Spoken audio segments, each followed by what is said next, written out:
কাল পদ্মা সেতুতে ৩৮তম স্প্যান বসানোর কাজ শুরু। সংযুক্ত হবে মাওয়া প্রান্তের সঙ্গে। ডিসেম্বরের মধ্যেই বসবে সবশেষ তিনটি। বঙ্গবন্ধুর ভাস্কর্য ভেঙে ফেলার হুমকির প্রতিবাদে রাজধানীতে মানববন্ধন। ধর্মান্ধ গোষ্ঠীর কাছে মাথা নোয়াবে না আওয়ামী লীগ, ধৃষ্টতার বিরুদ্ধে সোচ্চার।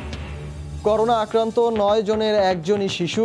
ইউনিসেফের তথ্য, দেশে টানা ৫ দিন ধরে প্রতিদিনই শনাক্ত ২,০০০-এর বেশি, আজও ১৭ জনের মৃত্যু।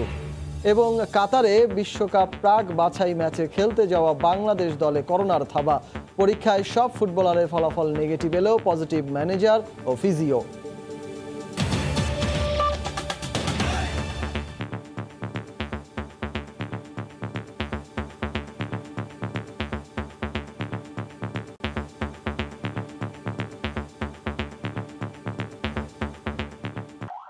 এবার অন্য প্রসঙ্গ।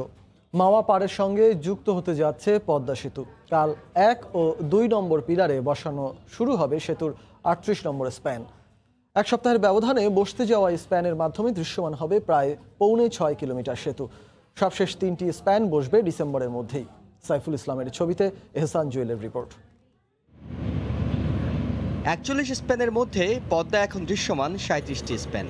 এর মধ্যে জাজিরা প্রান্তে ২৯টি আর মাওয়া প্রান্তে ৮টি। নতুন স্প্যানটি বসতে যাচ্ছে সেতুর একেবারে শুরুতে, অর্থাৎ ১ ও ২ নম্বর পিলারের উপর। সবচেয়ে শুরুর স্প্যান হলেও এত দেরিতে বসার কারণ, ইংরেজি এস বর্ণমালা আকৃতির পদ্মা সেতুর প্রতিটি স্প্যানের ডিজাইন আলাদা। এই স্থানের স্প্যানটির যন্ত্রাংশ চীন থেকে এসেছে অনেক পরে।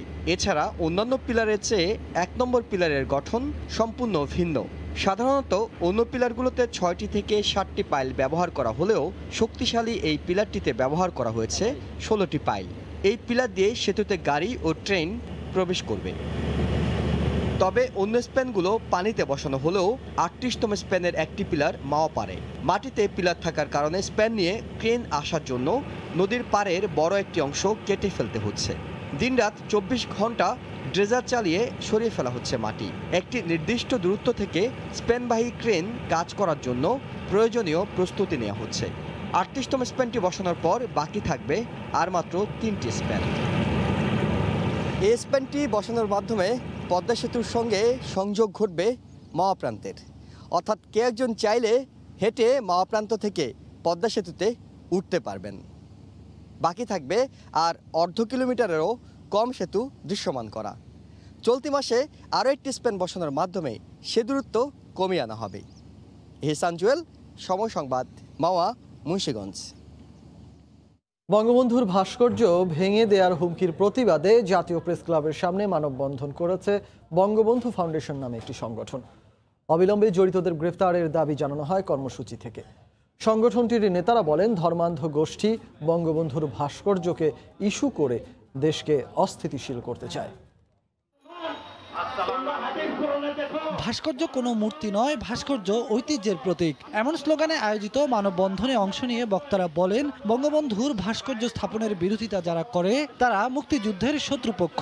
বঙ্গবন্ধুর প্রতিকৃতি নিয়ে সমালোচনা এবং তাকে ভাঙার হুমকি দিয়েছেন। এটা বাংলাদেশে কখনোই সম্ভব নয়, কারণ বাংলাদেশের ৯০% লোক স্বাধীনতার পক্ষে।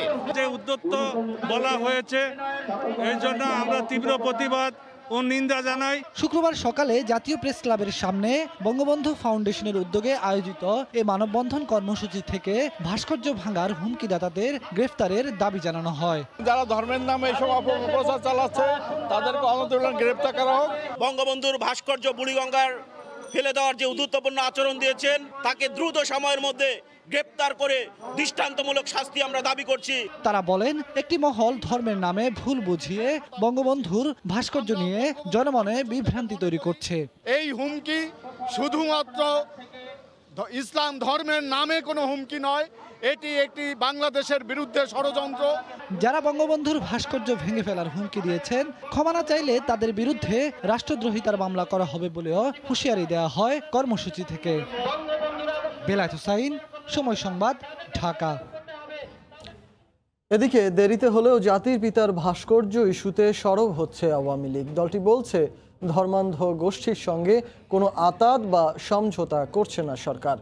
সময় মতো এইসব কর্মকাণ্ডের সমুচিত জবাব দেয়া হবে রাজনৈতিকভাবে।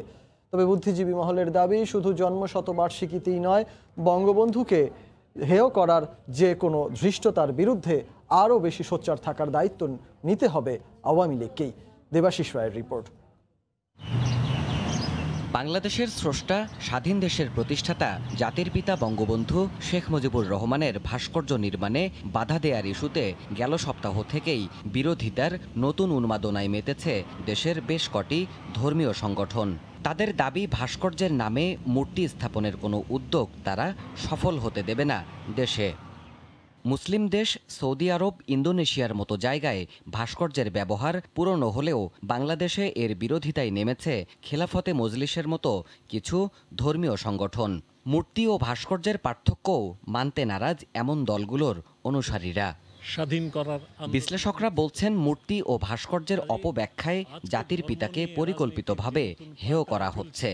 বঙ্গবন্ধুর জন্মশতবার্ষিকীতে দাঁড়িয়ে যখন বঙ্গবন্ধুর ভাস্কর্যের বিরোধিতা করা হয়, তখন যদি এর বিরুদ্ধে আওয়ামী লীগ সাংগঠনিকভাবে মাঠে না নামে, তার মানে হচ্ছে যে এদেশে আরেকবার পাকিস্তানকে পুনঃপ্রতিষ্ঠার পথে দেশকে ধাবিত করা হবে।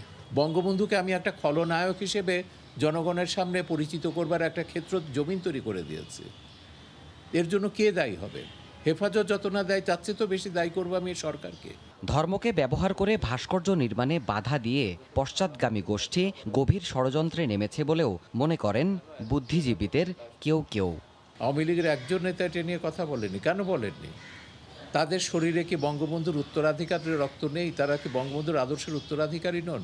এই প্রশ্ন তো আমরা জাতির পিতার শতবর্ষে এই প্রশ্নটা আওয়ামী লীগকে করতেই পারি। আমরা ভাস্কর্য নিয়ে যখন কথা বলা হয় ধর্মের নামে, তখন আসলে ধর্মকে নিয়ে রাজনীতির হাতিয়ার হিসেবে ব্যবহার করার চেষ্টা হয়।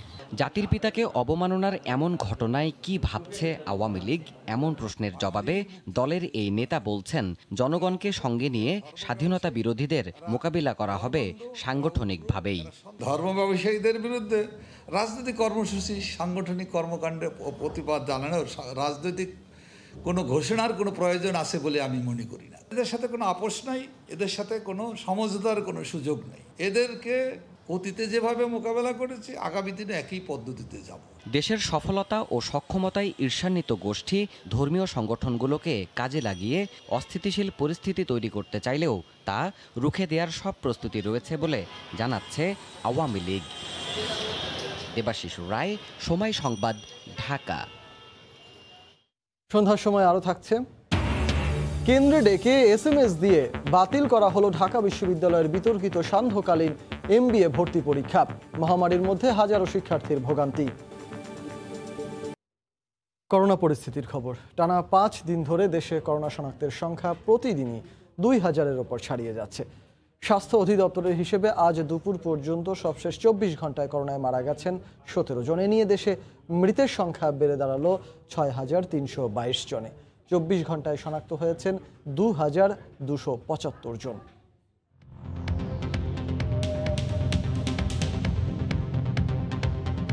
গত 24 ঘন্টায় কোভিড-19 নমুনা পরীক্ষা করা হয়েছে 15,607 জনের। এ পর্যন্ত মোট নমুনা পরীক্ষা হয়েছে 26,22,559 জনের। 24 ঘন্টায় নতুন শনাক্ত হয়েছেন 2,275 জন। এ নিয়ে দেশে মোট শনাক্ত সংখ্যা 4,43,434 জন। 24 ঘন্টায় মারা গেছেন 17 জন। এ পর্যন্ত করোনা আক্রান্ত হয়ে মারা গেলেন 6,322 জন। করোনা থেকে গত 24 ঘন্টায় সুস্থ হয়েছেন 1,709 জন। এ পর্যন্ত মোট সুস্থ হয়েছেন 3,58,431 জন।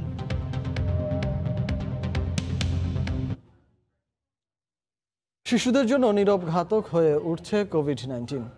করোনা আক্রান্ত 9 জনের মধ্যে একজনই শিশু। নিউ ইয়র্ক থেকে প্রকাশিত এক প্রতিবেদনে এমন ভয়াবহ তথ্য জানিয়েছে ইউনিসেফ। শিশুরা করোনায় আক্রান্ত হয় না, প্রচলিত এমন ধারণা থাকলেও জাতিসংঘের শিশু তহবিল সংস্থা ইউনিসেফ জানিয়েছে, বিশ্বে করোনা আক্রান্ত 9 জনের মধ্যে একজন শিশু বা কিশোর কিশোরী। 87টি দেশের আক্রান্ত 2,57,00,000 মানুষের মধ্যে 11% শিশু কিশোর। এক প্রতিবেদনে করোনার অব্যাহত সংক্রমণে শিশুদের উপর ভয়াবহ প্রভাব সম্পর্কে সতর্ক করেছে সংস্থাটি। প্রতিবেদনে বলা হয়, স্বাস্থ্য ও সামাজিক সেবা প্রাপ্তিতে কোভিড-19 শিশুদের জন্য মারাত্মক হুমকি ও বাধা হয়ে দেখা দিয়েছে। করোনার কারণে বিভিন্ন দেশে হাসপাতালে বহির্বিভাগে শৈশবকালীন সংক্রামক রোগের চিকিৎসার পাশাপাশি 1/3 নিয়মিত টিকাদান কমে গেছে। এই সংকট যত দীর্ঘ হবে, শিশুদের শিক্ষা, স্বাস্থ্য, পুষ্টি ও সামগ্রিক কল্যাণের উপর এর প্রভাব তত গভীর হবে। পুরো একটি প্রজন্মের ভবিষ্যৎ ঝুঁকির মধ্যে রয়েছে বলে উল্লেখ করা হয় প্রতিবেদনে।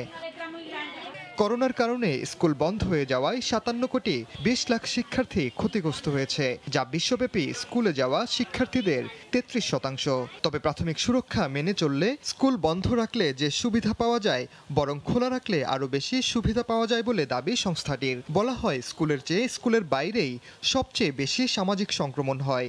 নির্ধারিত সময় লক্ষ্যে রেখে নিরাপদে স্কুলগুলো পুনরায় চালু করার জন্য পরিচালনাগত পরিকল্পনার তাগিদ দিয়েছে ইউনিসেফ। ওমর ইনান, সময় সংবাদ।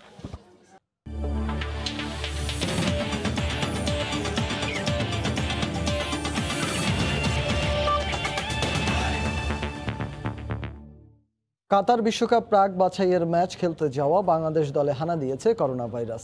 পরীক্ষায় সব ফুটবলারের ফলাফল নেগেটিভ এলেও দলের ম্যানেজার ও ফিজিওর ফলাফল পজিটিভ এসেছে। বৃহস্পতিবার সকালে কাতারের উদ্দেশ্যে দেশ ছাড়ে বাংলাদেশ জাতীয় ফুটবল দল। সেখানে পৌঁছানোর পর নিয়ম অনুযায়ী জামাল ভুঁইয়াদের করোনা পরীক্ষা করা হয়। সে পরীক্ষায় পজিটিভ ফলাফল এসেছে ম্যানেজার আমির খান ও ফিজিও ফুয়াদ হাসান হাওলাদারের। বর্তমানে তারা দুজনেই আইসোলেশনে আছেন। যদিও স্বস্তির বিষয় হচ্ছে, পরীক্ষায় কোনো ফুটবলারের দেহে করোনা ভাইরাস শনাক্ত হয়নি। শনিবার আরও এক দফা পুরো দলের করোনা টেস্ট করানো হবে। এর আগে দেশ ছাড়ার আগে কোভিড টেস্টে হেড কোচ জেমি ডের ফলাফল পজিটিভ আসে।